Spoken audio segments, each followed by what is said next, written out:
Le Seigneur soit avec vous. Et avec votre esprit. Bonne nouvelle de Jésus-Christ selon Saint Jean. Jean au chapitre 11, les versets 45 à 57. En ce temps-là, quand Lazare fut sorti du tombeau, beaucoup de Juifs qui étaient venus auprès de Marie et avaient donc vu ce que Jésus avait fait, crurent en lui. Mais quelques-uns allèrent trouver les pharisiens pour leur raconter ce qu'il avait fait. Les grands prêtres et les pharisiens réunis dans le conseil suprême, ils disaient: qu'allons-nous faire? Cet homme accomplit un grand nombre de signes. Si nous le laissons faire, tout le monde va croire en lui, et les Romains viendront détruire notre lieu saint et notre nation.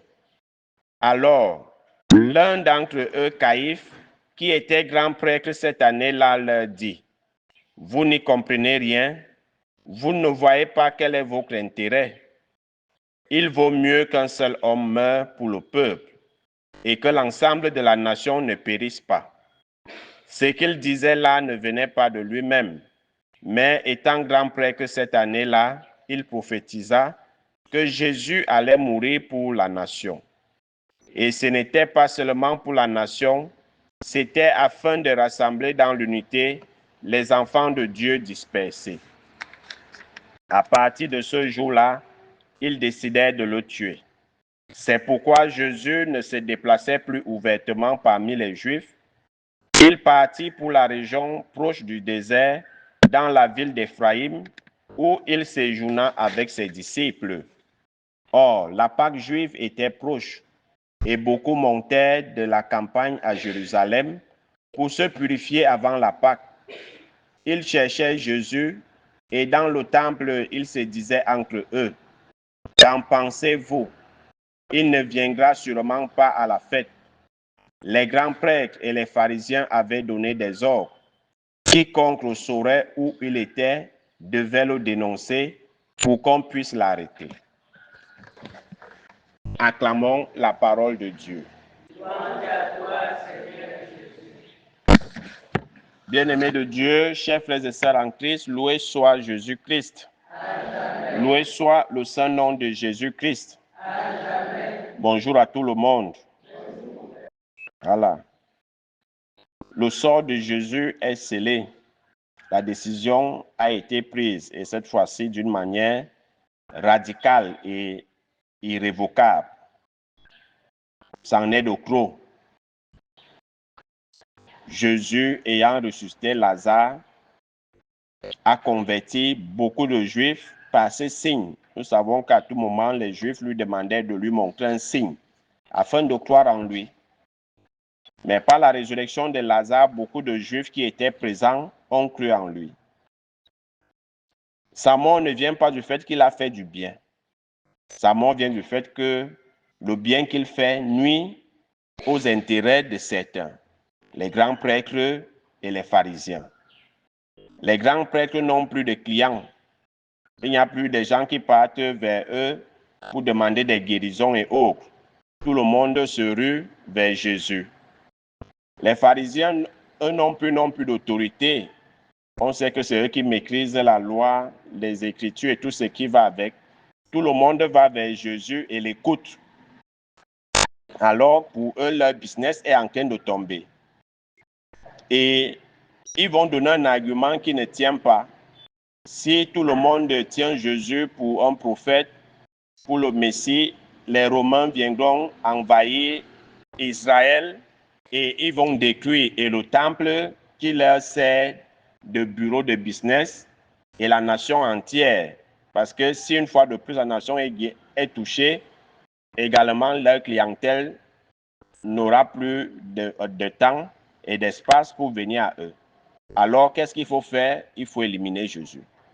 Il faut éliminer celui qui dérange, celui qui gêne les foules. Il faut le mettre hors d'état de nuire. Et le grand conseil va donc siéger.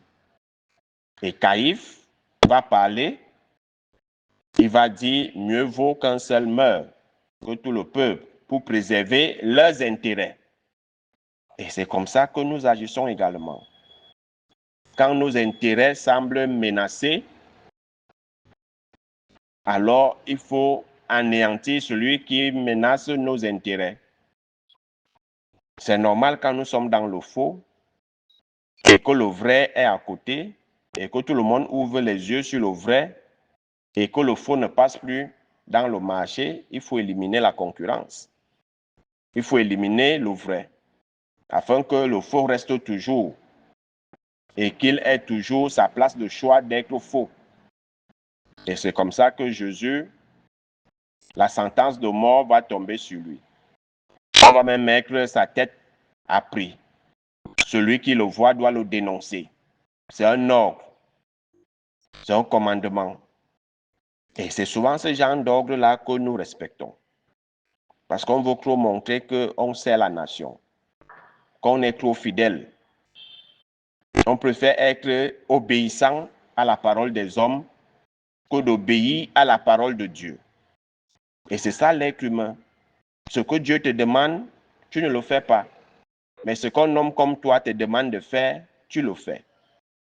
Et souvenons-nous, évitons toujours de nous faire complices du mal, complices du malheur où sont tenus nos frères et sœurs. Évitons toujours d'être du mauvais côté. Et pire encore, d'être du côté de ceux qui combattent Dieu ou qui combattent la vérité. Toujours est-il, on ne peut jamais gagner le combat contre Dieu. On peut tuer le porteur de message, on peut tuer le porteur de vérité, mais on ne peut pas tuer la vérité. On ne peut pas tuer la bonne nouvelle. Ça, il faut le savoir. Pilate, Hérode plutôt, a décapité Jean à cause de la vérité, mais quelque temps après, le nom de Jésus chauffait. Il était dans la tourmente. Ce n'est pas Jean que j'ai décapité, celui-là, lui, sort encore d'où? C'est ça, on ne peut pas tuer la vérité. On ne peut pas éteindre la lumière. Même dans les ténèbres, la lumière va toujours briller. Les ténèbres ne peuvent pas couvrir la lumière. Ça, c'est impossible. Et le cantique vient donc nous réconforter face à cette situation que nous traversons tous les jours. Hier déjà, nous parlons déjà de cette problématique du mal envers le juste, envers celui qui est dans la vérité. Et le cantique vient nous réconforter en nous disant, le Seigneur nous garde comme un berger son troupeau. Malgré nous que nous serons toujours au milieu des loups, dans la fosse aux lions, le Seigneur veillera toujours sur nous. Daniel a été jeté dans la fosse aux lions, mais les lions, mais il est devenu l'ami des lions. Tout simplement à cause de la jalousie, de la haine. Et ceux-là qui ont comploté contre Daniel, à peine ils ont été jetés dans la fosse aux lions à la place de Daniel, avant même qu'ils n'atterrissent au fond, les lions étaient déjà sur eux. Donc, ne jamais se laisser intimider par ceux-là qui font du mal. Et une chose est que lorsque notre cœur est déjà envahi par la jalousie, par la haine, on ne peut plus voir la vérité. On ne veut même plus entendre raison. Tout ce qu'on cherche à faire, c'est éliminer celui qui semble nous gêner, celui qui semble déranger nos intérêts. Et c'est l'image de nos nations, de nos sociétés. Pour nos intérêts, on préfère écraser le peuple. Pour nos intérêts personnels, on préfère sacrifier le peuple. Et celui qui va vouloir parler, on l'élimine.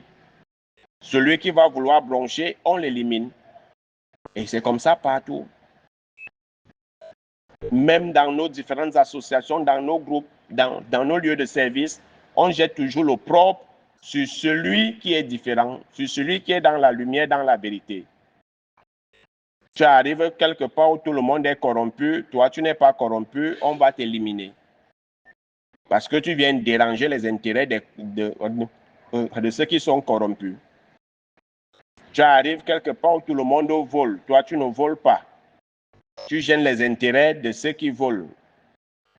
Alors il faut qu'on t'élimine. Mieux vaut qu'un seul meure que tout le réseau soit démantelé. C'est ça la loi. C'est ça la loi de ce monde. Celui qui est différent, on doit le tuer. Parce que tout le monde doit être pareil. Donc nous autres qui avons décidé d'être différents pour la cause du Christ, ne sommes pas surpris des persécutions que nous vivons au quotidien. Si tu ne veux plus être persécuté, alors range-toi du côté des mauvais. Fais comme tout le monde et tu seras en paix. Donc, ça ne sert à rien de toujours dire au Seigneur, Seigneur, est-ce que tu vois, j'ai même fait quoi, je dois quoi à qui? C'est monté, c'est descendu. Tu as décidé d'être du côté de Dieu, d'être différent, de marcher selon la loi de Dieu, alors attends-toi à toutes ces persécutions. Attends-toi. Si tu ne veux pas être persécuté, va cogner à la porte des méchants et dis, je veux être méchant comme vous. Et tu seras en paix. Deviens corrompu comme eux et tu seras en paix. Deviens voleur comme eux et tu seras en paix. Deviens sorcier comme les autres et tu seras en paix. Mais si tu dis non à tout cela, aux ténèbres, pour demeurer dans la lumière, alors attends-toi à toutes sortes de persécutions, physiques comme spirituelles. Attends-toi à voir ton nom dormir dehors pendant que toi tu dors dedans. Attends-toi à être saboté, sali. Attends-toi aux diffamations, aux calomnies, à la médisance. Et attends-toi à ce que ta tête soit mise à prix. Ça, c'est la croix chrétienne. Attends-toi, si la tête de Jésus a été mise à prix, ce n'est pas la nôtre qui ne sera pas mise à prix. Si on traite ainsi le bois vert, qu'en est-il du bois mort, du bois sec? On va seulement mettre au feu, n'est-ce pas? Voilà. Donc, mais le Seigneur nous dit qu'il nous garde comme un berger son troupeau. Donc, le seul refuge, c'est dans l'Éternel. Et il nous a dit de ne pas avoir peur de ceux qui peuvent persécuter, flageller le corps, mais qui ne peuvent pas tuer l'âme.